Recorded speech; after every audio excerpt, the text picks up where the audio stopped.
መርማሪው ማሁል የተሰኘውን ተከታታይ ቪዲዮ ክፍል 2 ይዘን መጥተናል። ሁል ጊዜ እንደምንላችሁ ቪዲዮ ስታዩ ቪፒኤን ማብራታችሁን አትርሱ። እንዲሁም ደግሞ ላይክ እና ሰብስክራይብ በማድረግ እኛን ማበረታታት አትርሱ። ዛሬ የአሸባሪዎቹ መርከብ ሙምባይ ውስጥ በሚገኘው ባህር ዳርቻ አጠገብ ያልፋል። ማሁል በገዳዩ ጃኬት ውስጥ ቦምብ አስቀምጧል። አሊያ ደግሞ የቦምቡ መቆጣጠሪያ ሪሞት ይዛለች። አሊያ የሰውዬ ጩኸት ካሰማ ወይም ለመሸሽ ከሞከረ ቦምቡን አፈንጂው። እሺ ፈቅጄልሻለሁ።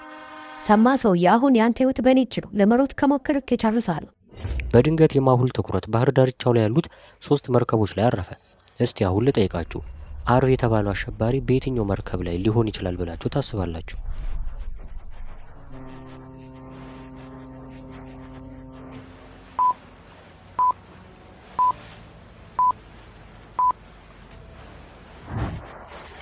የመጀመሪያው መርከብ የህንድ ባንዲራ ያለበት ሲሆን ይህም ደግሞ የባህር ኃይል መርከብ እንደሆነ ያሳያል። ሶስተኛው መርከብ ደግሞ በብዙ ህጻናት ተሞልቷል። ይህም ደግሞ የልጆች የሽርሽር ጉዞን ያመለክታል። ነገር ግን ሁለተኛው መርከብ በአሳ የተሞላ ቢሆንም ግን ምናልባት አርቭ የተባለው አሸባሪ ለህገ ወጥ ስራ ተጠቅሞበት ሊሆን ይችላል። ማሁልም ለገዳዩ ማጉያ ከሰጠው በኋላ በላሁም በፍጥነት ከነዚህ ሰዎች መካከል አርቭ የተባለው ሰው የቱ እንደሆነ እንድታሳየኝ እፈልጋለሁ። መርከቡ ላይ በቀኝ በኩል ያለው ሰው አርቭ እንደሆነ ነገረው። ዛሬ ይህንን ሰውማ መያዝ ያለብን ይመስለኛል። ማሁልና አሊያም ሽጉጣቸውን አንስተው ራሳቸውን አዘጋጁ። አርቭና ባልደረቦቹ በአሳ የተሞሉትን ሳጥኖች ማውረድ ጀመሩ። ማሁል በየት በኩል ጥቃት ሊሰነዘርባቸው እንደሚችል አውቋል።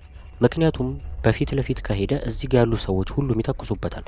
እስቲ እናንተስ ማሁል ምንም ጥቃት ሳይደርስበት ሰውየውን የሚይዝበት አይዲያ ፍጠሩና በኮመንት ሼር አድርጉ።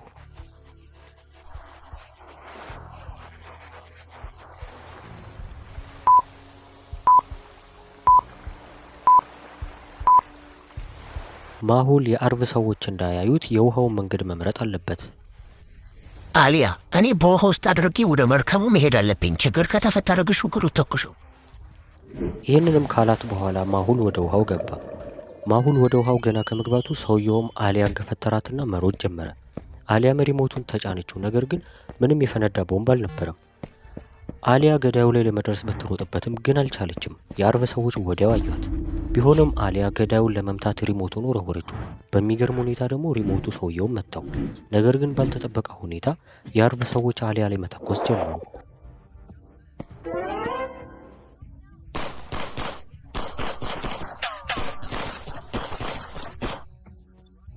እሷም የካራቴ ችሎታዋን ተጠቅማ ጥይቶቹን በመሸወድ በአጠገቧ ካለው ኮንቴነር ጀርባ ተደበቀች።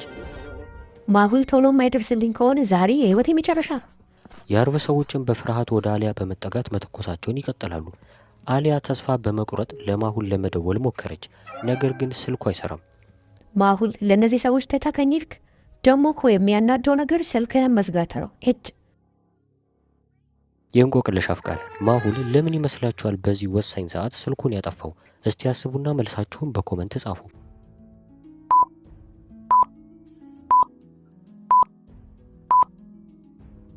ማሁል ስልኩን ያጠፋበት ጉልህ የሆነ ምክንያት አለ። ማሁል በድብቅ ወደ አርቭ እየዋኘ እየሄደ ስለሆነ በድንገት ስልኩ ቢደወል ሊያጋልጠው ይችላል። አሊያ ራሷን ለማዳን ምንም አማራጭ ስላልነበራት አንድ ውሳኔ ወሰነች። አምላኬ ሆይ አሁን ራሴን ለማዳን ወስኛለሁ። አሊያም በካራቴ ስታይል በመዝለል 1 2 3 4 አሊያ ሁሉንም ሰዎች ታሸንፋለች። ነገር ግን ባልተጠበቀ ሁኔታ ከኋላዋ የተደበቀ አንድ ሰው ስለነበረ አሊያ ላይ ለመተኮስ ሲዘጋጅ ማሁል ከመርከቡ አናት ላይ ሆኖ መታው።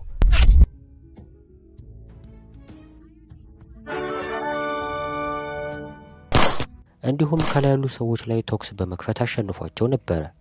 አርቭ ወዴት ሄዶ ይሆን? አርቭ ከቦታው ላይ ስለሸሻ አላገኘውም ነበር። ነገር ግን ማሁል የሞተር ጀልባ ድምፅ ሲሰማ ዞር ብሎ ሲመለከት አርቭ እያመለጠ ነበር።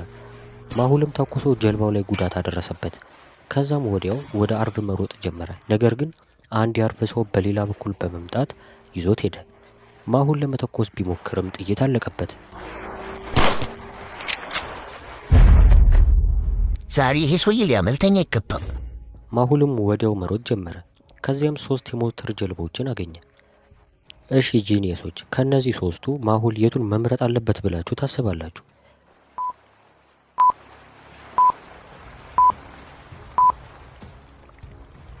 የመጀመሪያው ጀልባ በሰንሰለት የታሰረ ሲሆን ይህንን ለመፍታት ማሁል ብዙ ጊዜ ይወስድበታል። እንዲሁም ሁለተኛው ጀልባ የተሰባበረና የተበላሸ ነው። ስለሆነም ማሁል ሶስተኛውን መውሰድ አለበት ማለት ነው። ማሁልም ጀልባውን በፍጥነት አስነስቶ ወደ ሰዎቹ መሄድ ጀመረ። ነገር ግን ከፊቱ ትልቅ ሻርክ መጣ።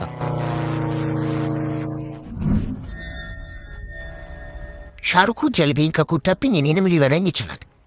ከዛም ጀልባውን ወደ ጎን ሙሉ ለሙሉ አዞረው። ከዛም በፍጥነት መንዳት ጀመረ። የማሁል ጀልባም ወዲያው የነ አርቭ ጀልባ ላይ ደረሰበት። አርቭ አቁም፣ አለበለዚያ ተኩሳለሁ። ነገር ግን አርቭ የማሁልን ማስጠንቀቂያ ችላ በማለት መተኮስ ጀመረ። ማሁልም ለመሸወድ ቢሞክርም ግን በድንገት ተመታና ወዲያው ጀልባዋ ሰመጠች። አርቭም ወደ ኋላ በመዞር ሰማይ ማሁል ሙምባይን አድናት፣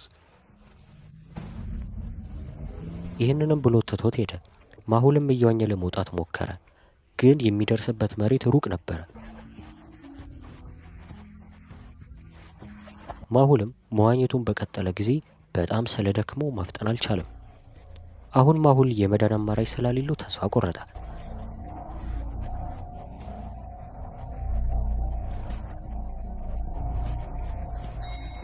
ነገር ግን አንድ ጀልባ ወደሱ እየቀረበች እንደሆነ ተመለከተ።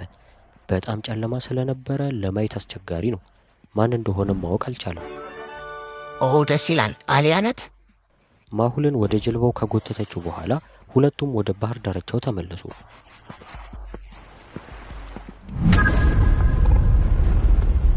አሁን አርቭ አምልጦኛል። አሊያ፣ እኔ ከእነዚህ ሰዎች ጋር ወደ ሆስፒታል ሄዳለሁ። አንቺ ደግሞ ሳይንቲስት ጆን ጋር በመሄድ አንዳንድ ልዩ የሆኑ መሳሪያዎችን አምጪ። አሁን ፍልሚያውን እንጀምራለን።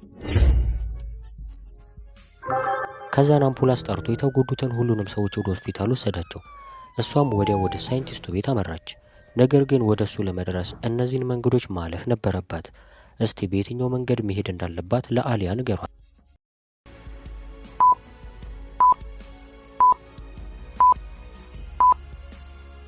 ኤላ ያለው መንገድ ወደ ሳይንቲስቱ ያደርሳት ነበረ። ከደረሰችም በኋላ ወደ ውስጥ ስትገባ ማንም አልነበረም። እዚህ ቤት ያለ ሰው አለ? ሳይንቲስት ጆን እባክህ የት ነህ? በድንገት ትልቅና ማራኪ በሆነ መሳሪያ ላይ አይኖቿ አረፉ። እሷም አንስታ ማየት ጀመረች። መሳሪያውም ብዙ የሚነኩ በተኖች ያሉት ሲሆን አሊያ ግን አረንጓዴውን በተን ተጫነችው። ከዛስ ገምቱ። ሽጉጡ በሰማይ ላይ የሮጠ መብረር ጀመረ። ወይኔ ጉዴ! አሁን ከዚህ ላይ ወደኩኝ ማለት እኮ ዱቄት ነው መሆነው። አሊያም ሽጉጡን ወደታች በመጎተት ለመጣል ሞከረች።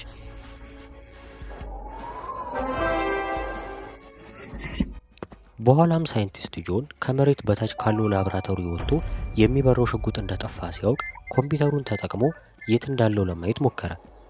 ይቺ ልጅ ዛሬ ማንም ሊያድናት አይችልም። ሳይንቲስቱን በኮምፒውተሩ ሽጉጡን ተቆጣጥሮ ወደ መሬት አመጣት። እባክህ ሳይንቲስት ይህን ሽጉጥ ስጠኝ። አሊያ፣ ይሄ እኮ ህፃናት የሚጫወቱበት መጫወቻ አይደለም። አሊያም በጣም በመናደድ የካራቴ እንቅስቃሴዋን እያሳየች ሄደች።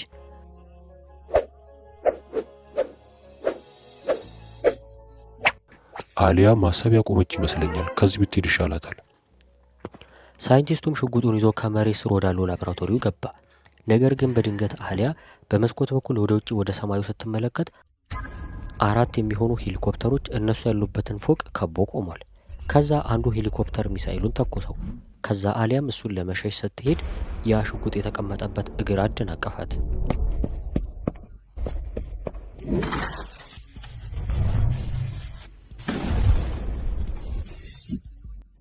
ሳይንቲስት ጆንም ድምፅ ሲሰማ ከክፍሉ ወጣ። አሊያ፣ ምን እያደረግሽ ነው? እግሩን አበላሸሽው እኮ። አለቃ፣ ችግር ተፈጥሯል፣ ወደ ውጭ ተመልከት። ሳይንቲስቱም ወደ ውጭ ሲመለከት በድንገት እግሩን ጥይት መታው። ከዛ አሊያም ሳይንቲስቱን በመጎተት ወደ ጥጋ መጣችው። አሊያ፣ ችግር ውስጥ ገብተናል። ጃይካል የተባለው አደገኛው ሰው መጥቷል። የእንቆቅልሽ አፍቃሪያን፣ ጃይካል እንደመጣ እንዴት ያወቀ ይመስላችኋል?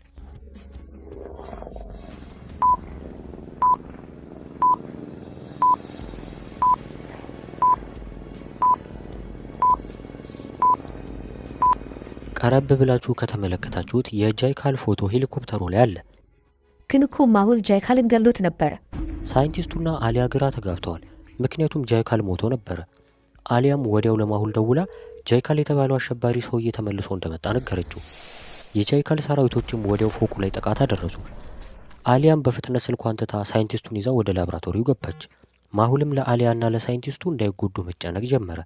የጃይካል ሰራዊቶችም ከሄሊኮፕተሩ ላይ በገመድ ወደ ታች መውረድ ጀመሩ። ሳይንቲስቱም ያንን የተለየ መሳሪያ ለአሊያ ሰጣት። ከዛ በኋላም ከዚህ ቦታ ቶሎ እንድታመልጥ አዘዛት። እሷ ግን ሳይንቲስቱን ትታ ለመሄድ አልፈለገችም። አለቃ፣ እኔ አንተን ብቻ የመሄድ አልፈልግም። እዚሁ ብቻዬን እጋፈጣለሁ። አቁሚ አሊያ፣ ብቻሽን የጃይካልን ሰራዊቶች መጋፈጥ አትችይም። ቶሎ ሂጂና ከማሁል ጋር በመሆን የሙምባይን ከተማ ማዳን አለብሽ። አሊያም እያዘነች ለመሄድ ወሰነች። ከዛም መሳሪያውን ስትጫነው በፍጥነት እየበረረ ይዟት ሄደ።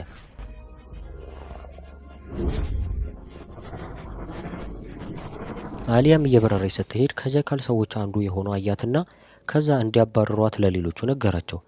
አሊያ ቅድም ከፍታ በተወቹ መስኮት በኩል አንድ ሄሊኮፕተር ወደ ሳይንቲስቱ መጣ። ሳይንቲስቱም እግሩ ስለተጎዳ ምንም መዝለል አልቻለም። ሳይንቲስት ጆን ቻው። ስማኝ፣ ማነህ አንተ? እኔን አታስታውሰኝም፣ አትድከም። አሊያም በመሳሪያው በመብረር ወደ ዶክተር ሳንጃና እየሄደች ሳለ በድንገት የሄሊኮፕተር ድምፅ ሰማች። የጃይካል ሰራዊቶችም አሊያ ላይ ተኩስ ከፈቱባት። አሊያም መሳሪያውን በመቆጣጠር አንድ ረጅም ፎቅ ላይ አረፈች። ከዛም አሊያ በርሜሎቹ ስር መደበቅ ጀመረች። ነገር ግን ሰውየው አሊያ የተደበቀችበትን ሁሉንም በርሜሎች አፈነዳቸው።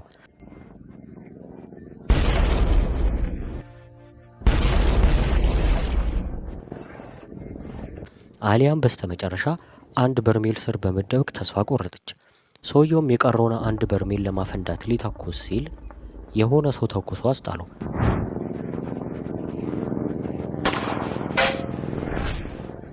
ከዛም ሲመለከት መርማሪው ማሁል ከሌላ ፎቅ ላይ ሆኖ ነበረ። ማሁል በጣም ደስ ይላል። ለመሞት ራስህ መጣህ አይደለ?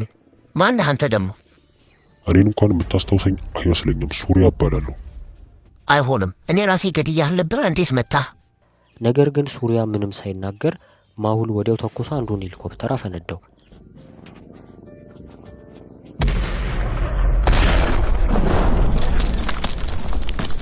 ወደ ኋላ ተመለሱና ተኩሱበት፣ ቶሎ በሉ።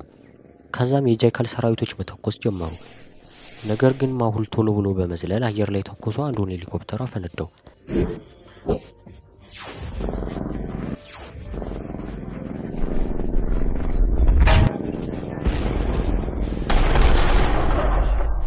አሊያም ይህን ስትመለከት ትልቅ ድንጋይ አንስታ ወደ ሄሊኮፕተሩ ወረወረችው።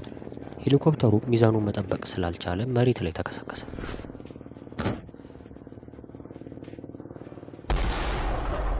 ከዛም ሱሪያ የተባለው ሰው ያለበት ብቻ ሄሊኮፕተር ቀረ። ማሁል አሁን እሄዳለሁ፣ ነገር ግን ተመልሼ እመጣለሁ። ሁላችሁንም ጨርሳችኋለሁ። እና የማሁል አፍቃሪያን ቀጣይ ምን የሚፈጠር ይመስላችኋል? ሱሪያ የተባለው ሰው ማሁልን ለመበቀል ተመልሶ ይመጣ ይሆን? እንዲሁም ሳይንቲስቱ ምን መጥፎ ነገር ያጋጥመዋል?